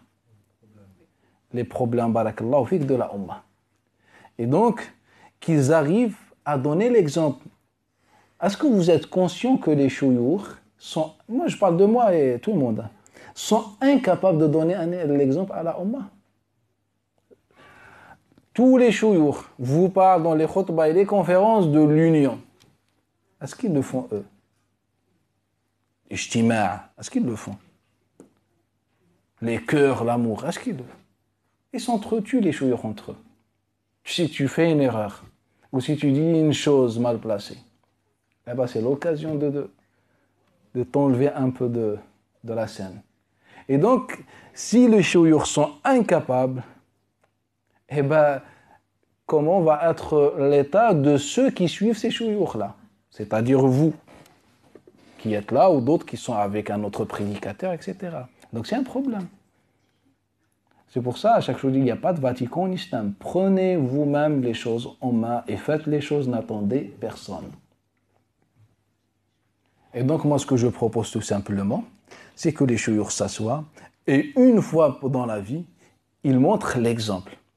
Je suis capable de parler avec n'importe quelle personne, même si je ne suis pas d'accord ou je ne partage pas ses avis dogmatiques. Il faut que le cheikh soit comme ça. Ya akhi, tu considères, je ne sais pas, Allah Ta'ala est assis sur le trône réellement, ou moi je ne le considère pas. Ça me concerne moi, ça te concerne toi, je serai jugé. Maintenant, parle-moi de l'état de la Ummah. Que faire? Et donc, moi j'aimerais bien que les chouyours, moi le premier, donnent l'exemple et un modèle à suivre. Voilà, nous on est là pour vous. C'est ça les chouyours en islam. Le cheikh Nabi sallallahu alayhi wa sallam, quand il a parlé des chouyours, qu'est-ce qu'il a dit? Les héritiers de qui? Des prophètes, c'est-à-dire ils vont prendre le rôle des prophètes.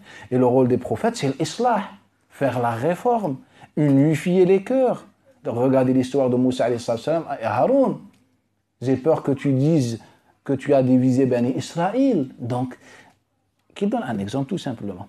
Car si on ne fait pas ça, je pense qu'il n'y aura pas de solution. Qu'il y aura jusqu'à la fin des temps des gens qui appelleront au vote, des gens qui appelleront à comment dire, à l'interdiction du vote, d'autres vont appeler à faire des quelconques solutions, l'autre porte comme une solution, et l'autre, on va rester dans la même situation. Je pense que ce n'est pas la bonne façon. C'est bon, on a déjà plusieurs cercles d'échecs, il faut qu'on réfléchisse. Est-ce qu'on a le droit de les boycotter comme une punition? Le musulman doit être positif. On essaye de nous donner à nous-mêmes déjà une chance. On essaye de travailler. Maintenant, par exemple, il y a les élections. Moi, ça ne me concerne pas. Vous savez déjà mon avis sur ça. Mais ça me fait mal au cœur que quand je vois des gens qui adoptent certains avis et qui sont incapables de les mettre en pratique. Maintenant, il y a des élections. Certainement, il y a des choses qui menacent les musulmans, etc. Maintenant, les musulmans de France, qu'est-ce qu'ils doivent faire? Donnez-nous une solution. Et arrêtez de me parler l'islam, la paix, etc. On connaît cette histoire, on connaît que vous êtes en train de dire des choses, tout ça c'est juste commercialiser des idées pour avoir un statut ou je ne sais pas. Maintenant on veut des choses concrètes. Qu'est-ce qu'on fait? C'est ça. Est-ce que vous ne pensez pas que des fois vous êtes un peu dur avec certaines tendances? Parce qu'en fait, on avait vu déjà avec vous que le prophète sallam, quand il interdisait une chose ou quand il blâmait quelque chose, il apportait toujours une alternative. Et vous, quand vous parlez par exemple des frères musulmans, en moins ils ont le mérite d'avoir essayé de faire quelque chose. Ils ont fait quelque chose. C'est peut-être pas parfait, mais ils ont fait quelque chose. Les salafis, ils ont un projet. Les tablighs aussi, ils ont une... En fait, chaque groupe a un khayr en fait. Et en moins ils ont le mérite d'avoir fait quelque chose. Et est-ce que vous ne pensez pas que, par exemple, il faudrait peut-être proposer une alternative concrète, parce que réunir les chouyours, pour moi, ce n'est pas une alternative, en fait. C'est même pas un dépannage, c'est juste une idée. Mais en plus, je sais que vous avez des idées qui sont concrètes, on en avait déjà parlé et tout. Et est-ce que vous ne pensez pas qu'il serait peut-être temps de travailler sur certaines idées, comme on avait vu la société de Nabi, par exemple, ou des choses un peu plus sérieuses? Parce que on ne va pas avancer sinon. Wallahi, barakallahu fik. Moi, je dis deux choses. La première chose, wallahi, moi, quand je critique pour construire quelque chose.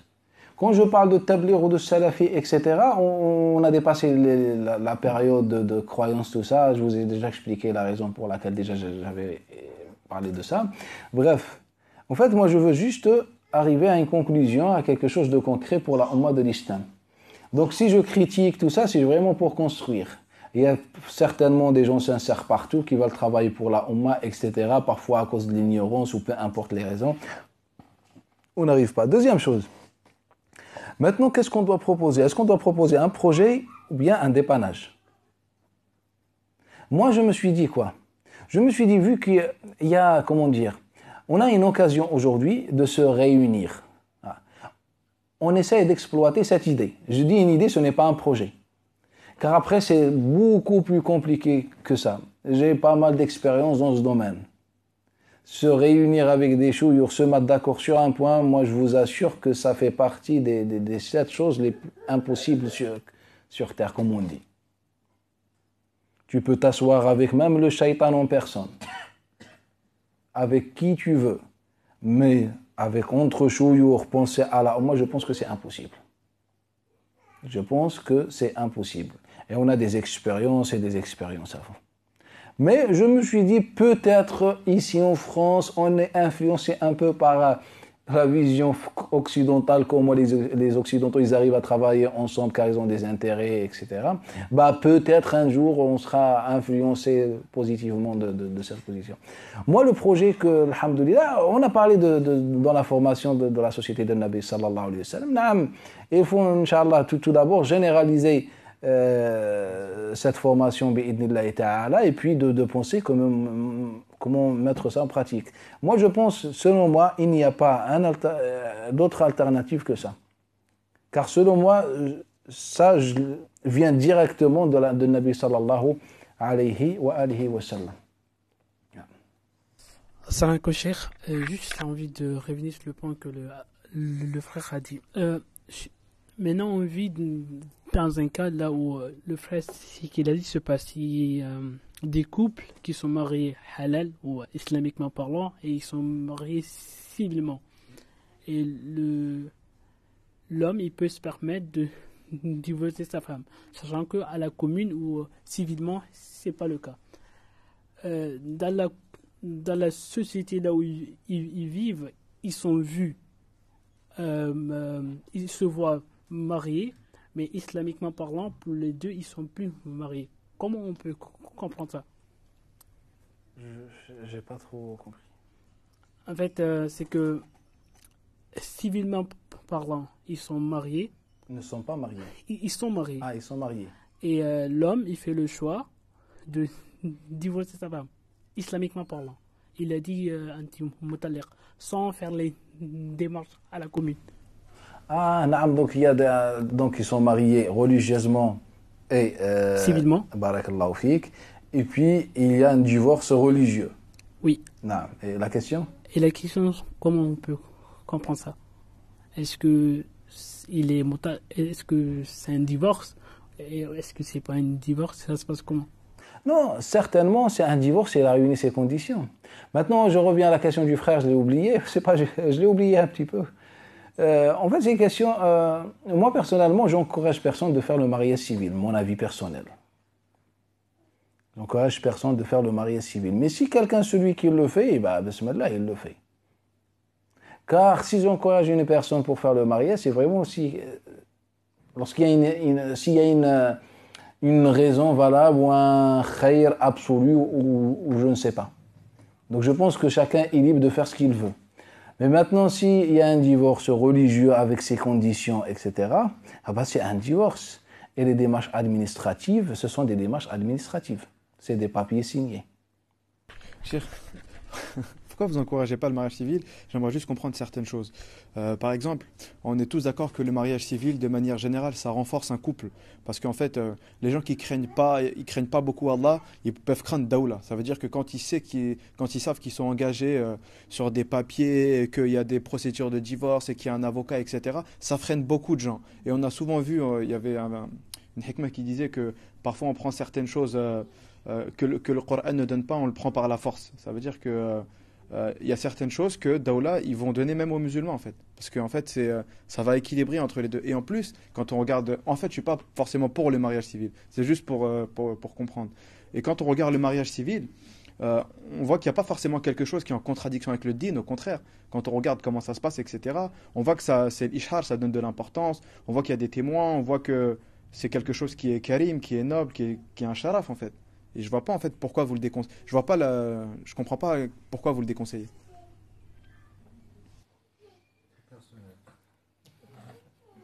Allahu a'lam.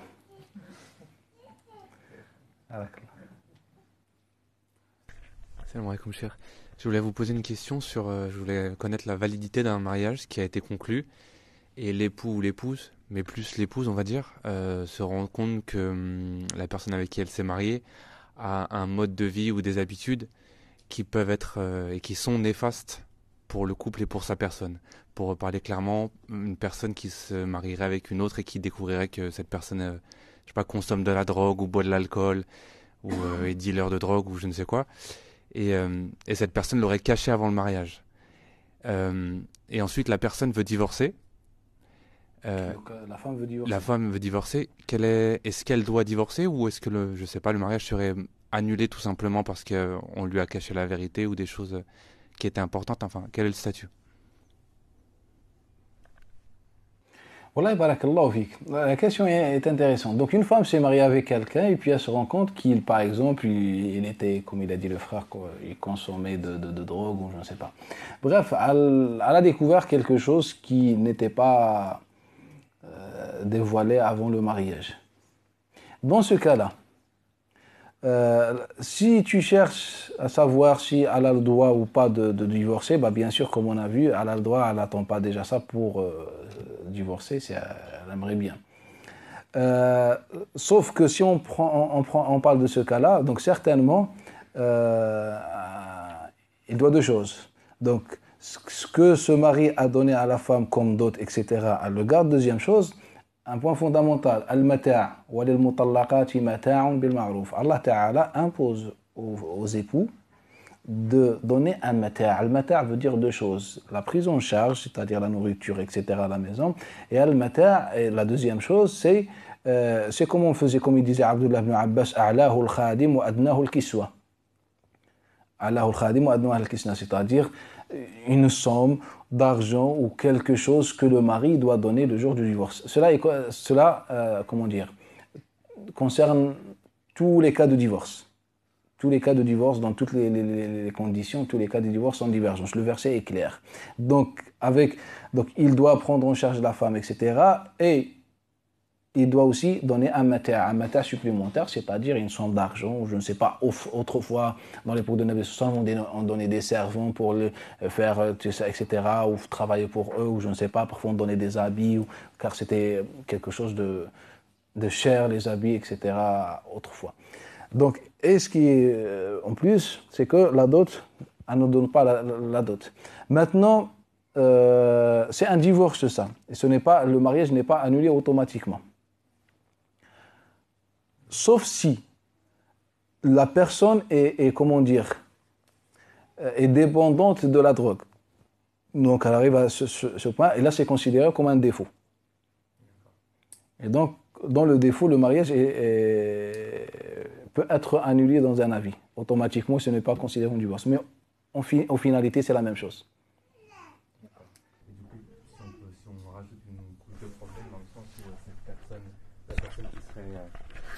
Si on rajoute une couche de problème dans le sens où la personne, le mari en question, vivrait dans ce qu'on appelle une société traditionnelle, où la femme ne peut pas divorcer, et que lui ne veut pas la divorcer.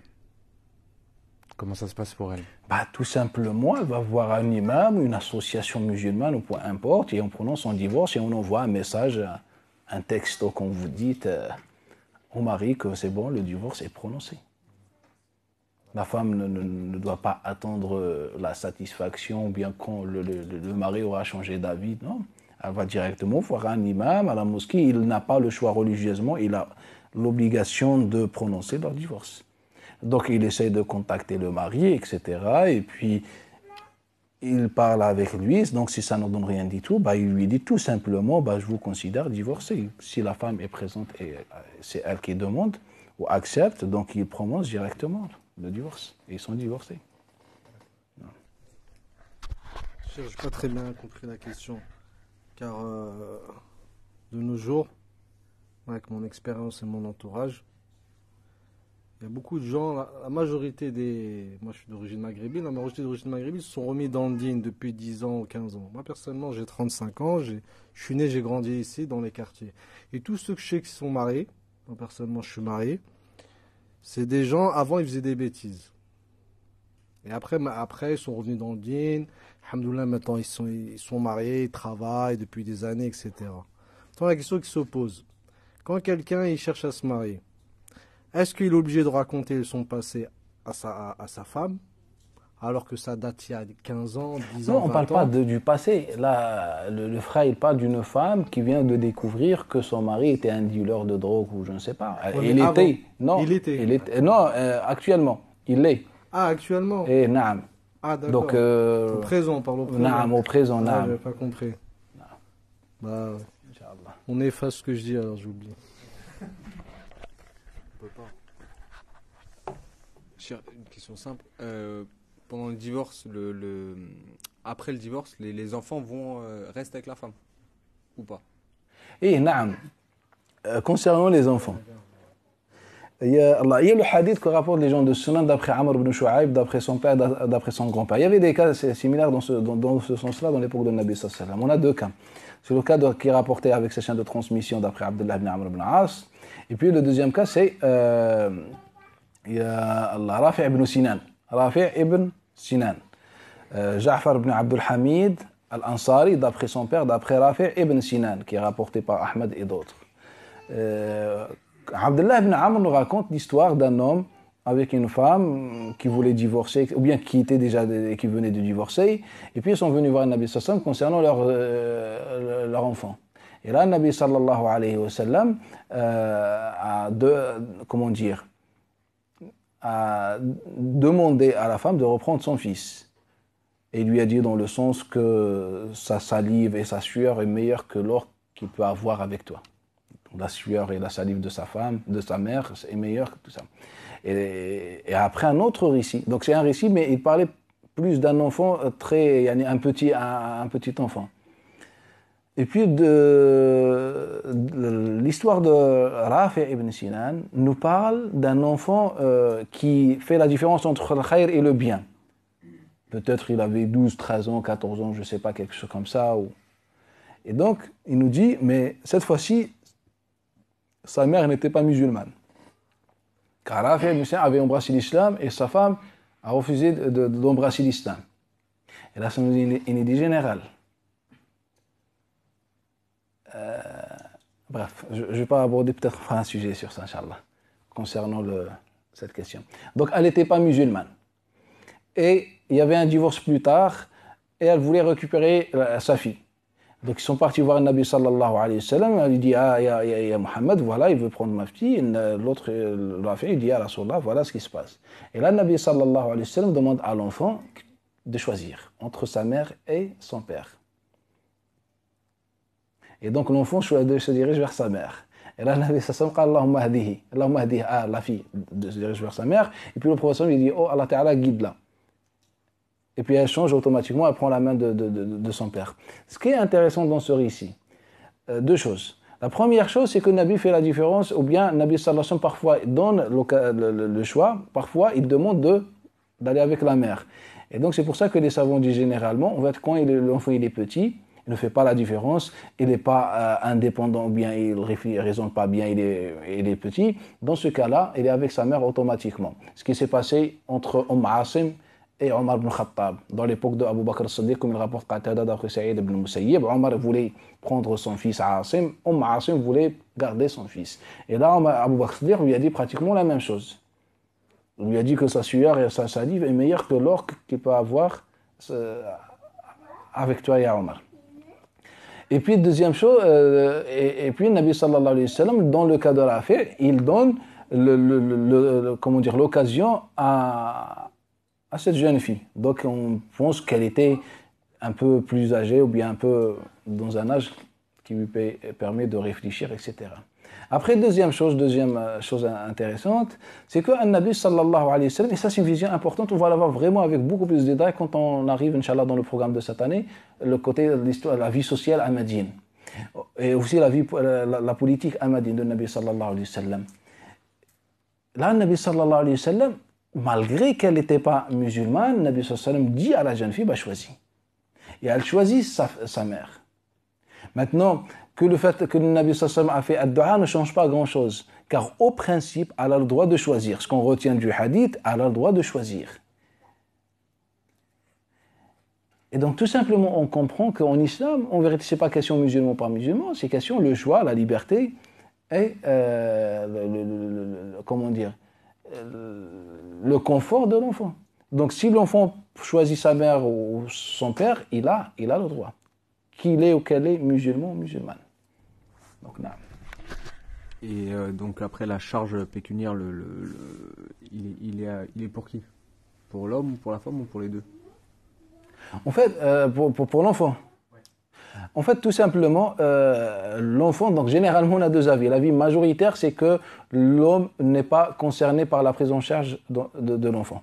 Une fois il y a le divorce, même il est un nouveau-né ou peu importe, ça ne concerne pas. Le deuxième avis, qui est le plus logique, tout simplement, jusqu'à l'âge de puberté, là où il peut travailler, se débrouiller tout seul, etc., il doit être pris en charge par son père. Et ça rentre dans le mater, dans le verset. On s'arrête ici, Inch'Allah Ta'ala. Subhanak hamdik, nashhadu an la ilaha illa anta, astaghfiruka wa atubu ilayk, wa barakallahu fikum.